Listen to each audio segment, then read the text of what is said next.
Have you ever loved someone who seemed to pull away the moment things got truly close?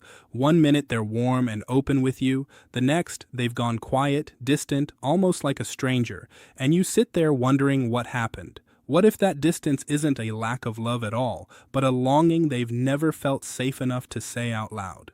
Today we're going to look at what avoidant people secretly crave when it comes to real intimacy, why asking for it feels almost impossible for them, and how understanding this one thing can change the way you see your relationships completely.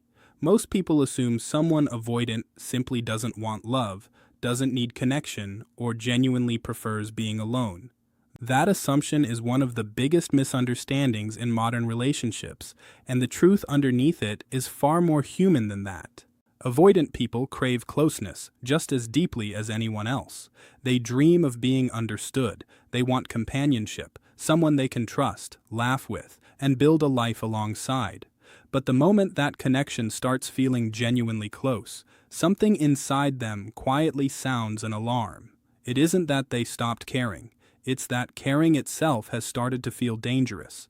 The very thing they want most is often the thing that terrifies them most, and that contradiction creates an internal war most people never actually see. From the outside, an avoidant person can look calm, self-sufficient, unbothered. They act like they need nobody. But underneath that exterior is often someone who aches for closeness while dreading what it might eventually cost them. Many avoidant people learned early in life that depending on others came with risk attached. Maybe their feelings were dismissed as children. Maybe vulnerability was met with criticism instead of comfort. Maybe every time they voiced a need, they were met with disappointment. Whatever the specifics, they unconsciously decided that relying only on themselves felt safer than relying on anyone else. Over time, that independence stopped being a trait and became armor. And armor doesn't selectively block pain, it blocks love too. This is where the internal struggle begins. An avoidant person can enter a relationship genuinely thrilled by the connection. Everything feels good while things stay at a comfortable distance, but as intimacy deepens, the emotional stakes climb. Suddenly, there's more to lose. Suddenly, someone else holds real power to hurt them. This is exactly the moment most partners misread. The avoidant person pulls back, needs more space, goes quieter.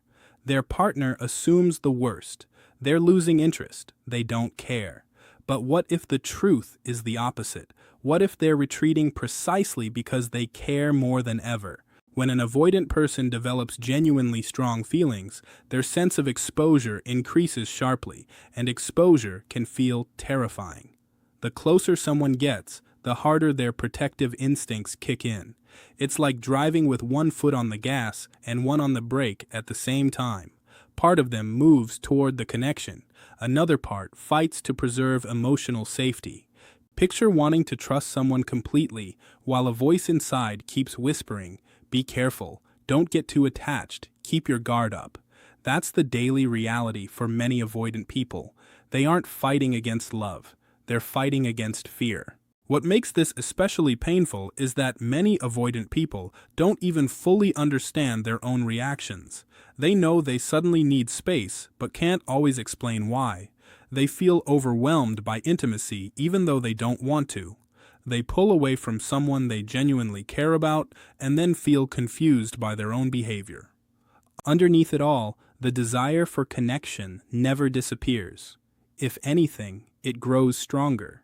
They watch other couples experience effortless closeness and quietly wonder why it looks so easy. They imagine finally letting their guard down completely, being fully themselves without fear of losing their independence or getting hurt. They want connection. They just haven't learned how to feel safe inside it. Understanding this single distinction changes everything. The moment you stop interpreting avoidance as an absence of love and start seeing it as a protective response to old fear, a different picture comes into focus. Behind the distance is often longing. Behind the silence is often uncertainty, not indifference. Behind the fierce independence is frequently a hidden desire to be close to someone. Every human being carries a fundamental need for love, belonging, and connection, and avoidant people are no exception. They aren't immune to loneliness. They aren't above needing intimacy. Far more often, they became so skilled at protecting themselves that the protection began interfering with the very thing they wanted most. The real breakthrough happens when they realize true strength was never about avoiding vulnerability. It's found in letting yourself be seen. It's found in understanding that connection doesn't require sacrificing independence, because beneath every avoidant fear is a simple truth they rarely say out loud. They want connection, they want love, and more than anything, they want to believe they can have those things without losing themselves in the process. One of the biggest misconceptions about avoidant people is that they fear intimacy itself. In reality, what many of them fear isn't closeness, it's the pressure that so often gets tangled up with it. There's a massive difference between emotional safety and emotional pressure, and countless relationships fall apart because people confuse the two. Emotional safety lets connection grow naturally. Emotional pressure makes defenses rise instantly. At the center of every avoidant person's behavior sits one deep need to feel emotionally safe. They want to know they can be themselves without being controlled, criticized, or overwhelmed. They want their boundaries respected. They want closeness to feel like a choice, not an obligation. When those conditions exist, they often become far more open and vulnerable than people expect. The challenge is that many avoidant people have learned through past experience that closeness can turn uncomfortable fast. Maybe they grew up somewhere their needs were dismissed. Maybe love always felt conditional. Maybe they were pressured into emotional conversations before they were ready. Over time, an unconscious link formed between intimacy and discomfort. So whenever emotional pressure appears, their nervous system reads it as a threat. Think about how often relationships accidentally create this pressure. One partner asks repeatedly, "Do you love me? Why haven't you texted back?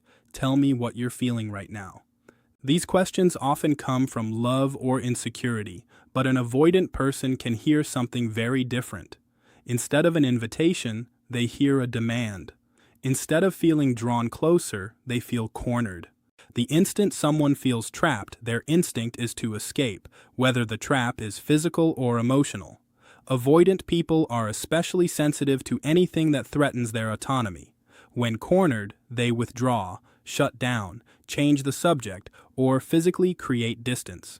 To a partner, this looks cold. Internally, it's usually an attempt to regulate overwhelm. This is why pressure almost never produces the result people want.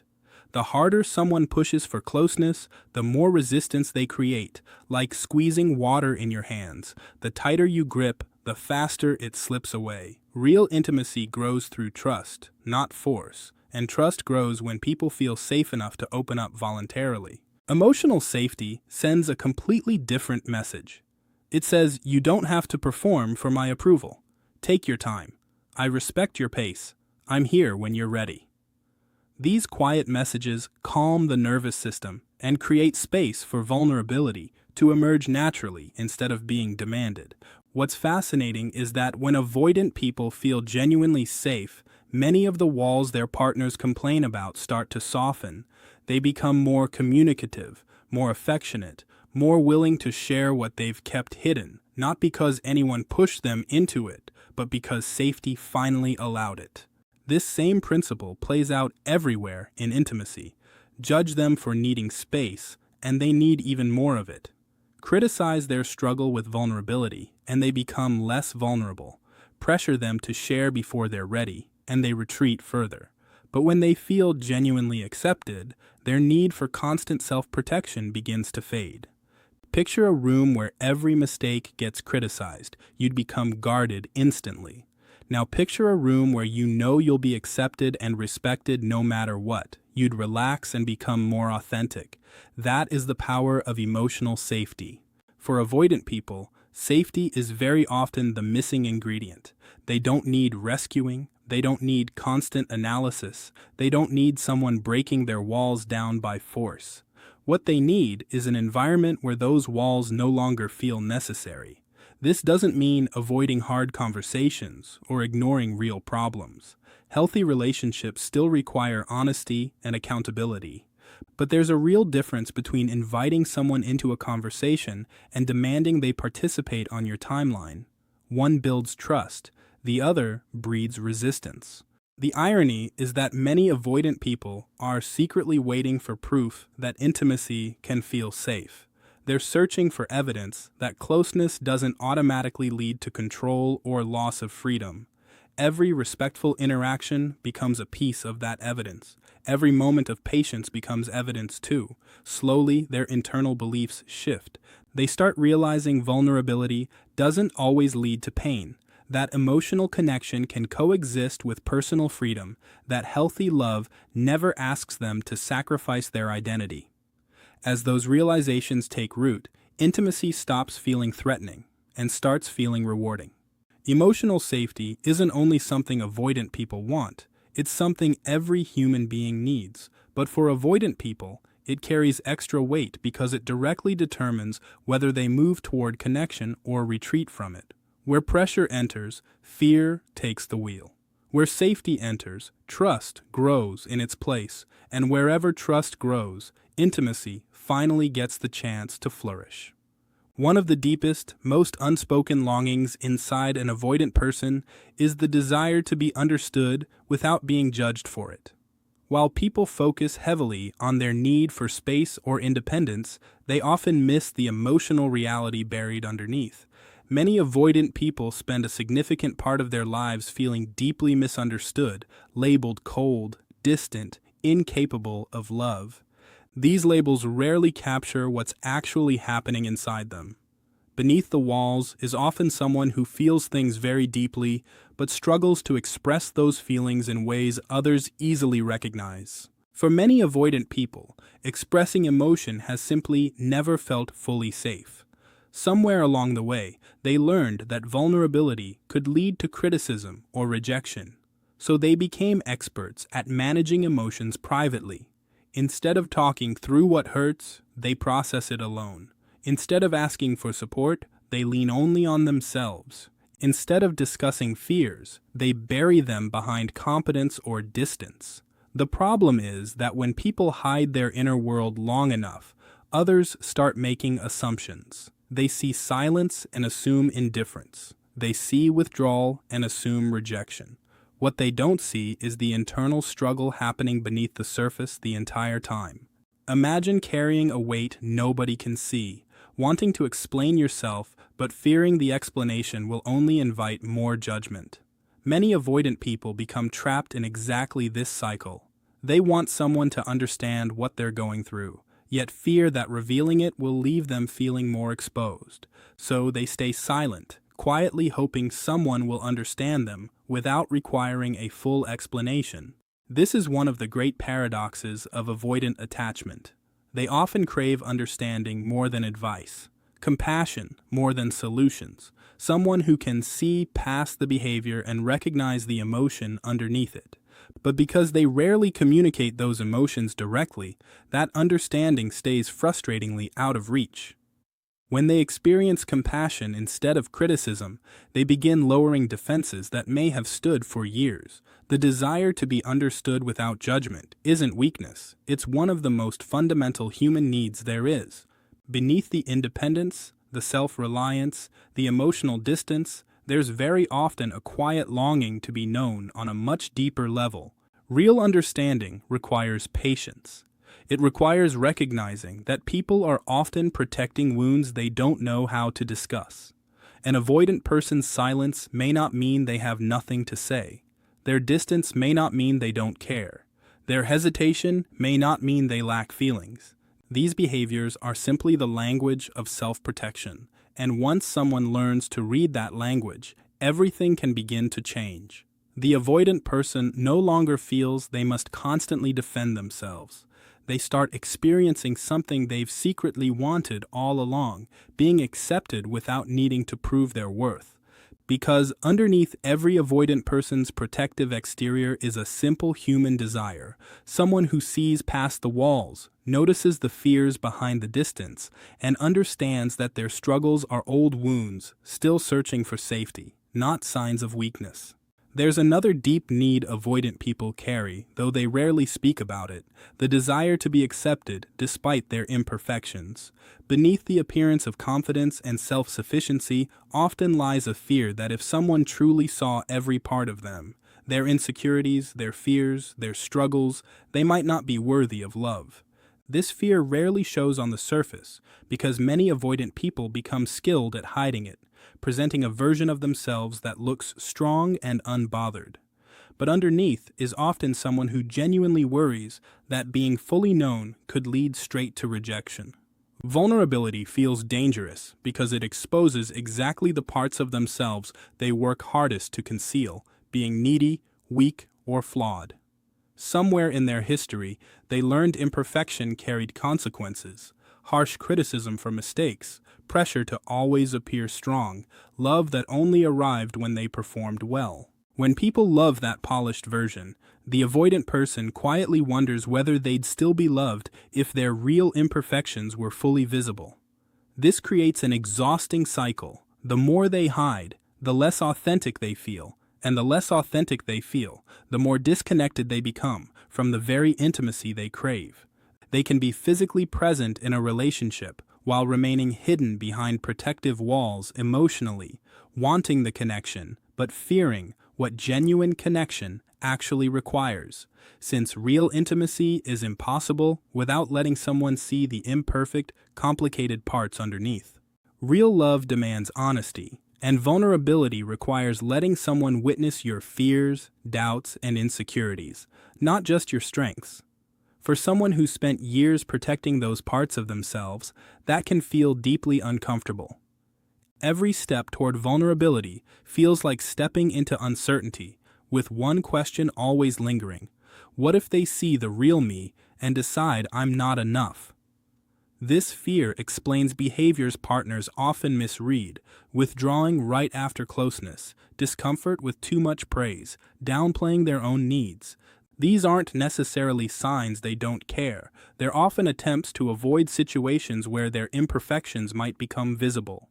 Ironically, the very thing avoidant people fear most is what they secretly need most: evidence that they can be imperfect and still be accepted, experiences that challenge the belief that love must be earned through perfection. Acceptance has a unique ability to soften even the strongest defenses. When someone feels accepted exactly as they are, the pressure to protect themselves fades, and they begin experiencing the freedom that comes from authenticity. This doesn't happen overnight. Trust takes time, but acceptance creates the conditions necessary for growth, letting them gradually reveal parts of themselves they once believed had to stay hidden. Imagine carrying a heavy backpack full of every insecurity you've ever tried to hide, convinced nobody can see what's inside.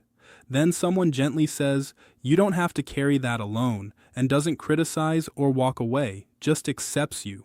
That moment can be life-changing. For avoidant people, this kind of acceptance often feels unfamiliar because they've spent so much of their lives anticipating judgment instead of understanding. It challenges an old belief and introduces a new one. Maybe love doesn't require perfection after all. The strongest connections aren't built between flawless people. They're built between people who accept each other's humanity. When avoidant people experience this, their need to constantly protect themselves starts losing its grip. They become more willing to admit fears and share emotions they once kept hidden, not because they've become different people, but because they finally feel safe enough to be themselves. Every human being wants to know their mistakes don't define them and their flaws don't disqualify them from connection. Avoidant people carry that need just as strongly as anyone else, hoping someone will see all of who they are and choose to stay, not because they're perfect, but because they're human. One of the most confusing things about avoidant people is that they often seem to want two opposite things at once: love and commitment, alongside fierce independence and personal space.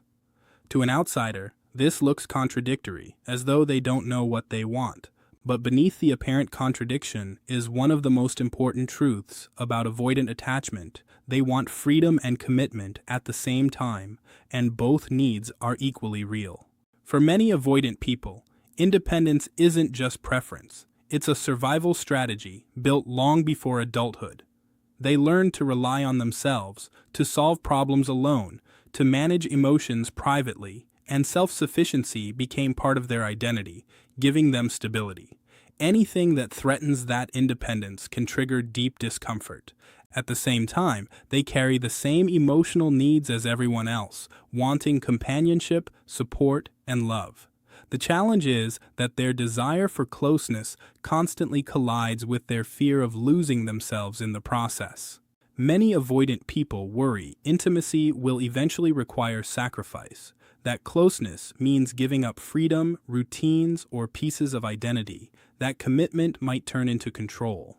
So they constantly monitor the balance between connection and autonomy, like someone standing with one foot on solid ground while reaching toward another person with the other. They want the connection, but need to know they can still stand on their own.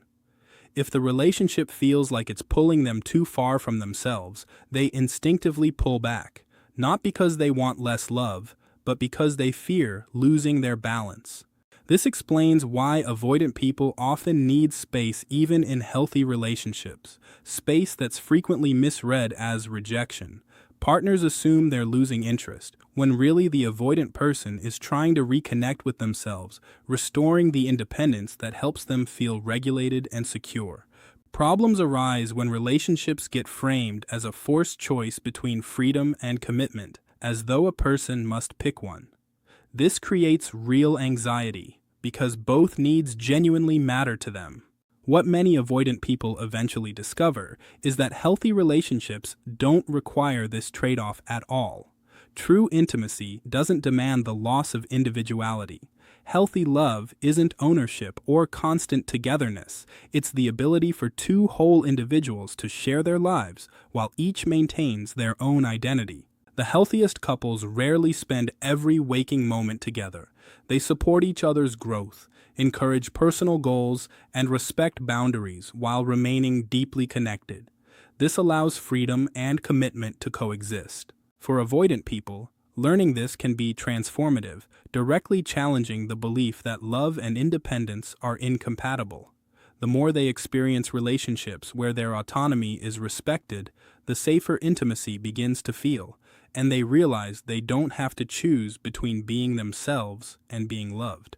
As they begin trusting that a relationship won't consume their identity, they invest more emotionally, and their fear of losing freedom diminishes as they see evidence that healthy connection supports individuality rather than threatening it. Partners play an important role here too. Giving someone space doesn't weaken a bond, it often strengthens it. Communicating trust, saying I love you without needing to control you. Of course, balance matters. Too much distance creates disconnection. Too much closeness creates suffocation. The real goal isn't complete independence or complete dependence. It's interdependence, a healthy middle ground where both people stay connected while maintaining their individual identities. This is ultimately what avoidant people are searching for, even if they struggle to articulate it, a relationship where they can love deeply without feeling trapped, commit without losing autonomy, connect without sacrificing freedom. Love thrives when it's chosen freely. The strongest relationships are built on mutual respect, trust, and the freedom to be fully yourself, not control or obligation. When avoidant people realize commitment doesn't require surrendering independence, their fear softens, their walls lower, and they become more willing to embrace the connection they've secretly wanted all along. Because true love was never about possession. It's about creating a bond secure enough that both people feel free to grow and be themselves while remaining deeply connected. Perhaps the greatest misunderstanding about avoidant people is the belief that they don't want deep emotional intimacy. Their behavior can certainly create that impression, avoiding hard conversations, pulling away when emotions run high, struggling to express deep feelings. But the truth is often the opposite. Beneath the walls is often someone who secretly craves vulnerability more than anyone realizes. Vulnerability feels complicated for avoidant people, not because they lack emotions, they often feel things very intensely, but because vulnerability requires risk, and risk is something they've spent their lives managing. It means allowing someone to see parts of yourself you can't fully control, revealing fears and needs, and trusting someone else to handle those truths with care. For someone who's spent years protecting against emotional pain, that level of exposure can feel terrifying. Many avoidant people built these habits long before adulthood, learning that relying on others could lead to disappointment or leave them feeling powerless. Over time, they adapted, becoming stronger and more self-reliant, learning to solve problems alone and hide their struggles. These strategies work well in many parts of life, but relationships run on different rules, and the very skills that protect them elsewhere can prevent the intimacy they actually want. Deep down, avoidant people want what everyone wants: to be known, to be understood, to be appreciated for who they truly are. But reaching that connection requires vulnerability, and vulnerability activates every fear they've spent years avoiding. Imagine standing behind a wall you built for protection, one that kept you safe from disappointment and pain, but also blocked out closeness and love. You know that deeper connection means stepping out from behind it, and that means exposing yourself to real uncertainty. What makes vulnerability so difficult is that there are no guarantees. You can't control how someone will respond, can't eliminate the possibility of disappointment, you simply have to trust, and trust requires courage. This is why vulnerability is often one of the greatest hidden desires of avoidant people, not because it's comfortable, but because they understand it's the pathway to the connection they crave. No relationship reaches its full potential without honesty and openness, without revealing the parts of ourselves we usually keep hidden. When an avoidant person meets someone who creates real emotional safety, they slowly begin lowering their guard, sharing a little more, admitting a fear they normally keep private. These moments might look small from outside, but for an avoidant person, they represent enormous acts of trust. Each positive experience with vulnerability challenges old beliefs. Each time they're met with understanding instead of judgment, their confidence grows. Each time they're not rejected for expressing a need, their fear weakens. This transformation doesn't happen overnight. Years of protection don't disappear in one conversation, but with each small step, the walls become a little less necessary. Eventually, many avoidant people realize the pain they feared from vulnerability isn't the only possible outcome, that vulnerability can also create connection, understanding, and trust, the sense of being truly known. This is the paradox at the heart of it all. Vulnerability feels risky because it opens the door to potential hurt, but it also opens the door to everything meaningful in relationships. Without it, there's safety, but often distance. With it, there's uncertainty, but also the real possibility of genuine intimacy. At the core of every avoidant person's journey is the challenge of choosing connection over protection, not abandoning caution completely, but learning that emotional walls don't have to define their future, that real strength is measured not by how little you need others, but by your willingness to stay open, even when there's risk involved. Because the deepest truth about avoidant people is that they don't simply want love, they want to be truly known, seen beyond the independence, beyond the distance, beyond the defenses. And although vulnerability may be what they fear most, it's also what they secretly crave, because it holds the key to the intimacy they've been searching for all along. The truth is, avoidant people aren't running from love. They're running from the fear that love might hurt, overwhelm, or expose them. But every human being carries the same fundamental need: to be seen, understood, accepted, and loved.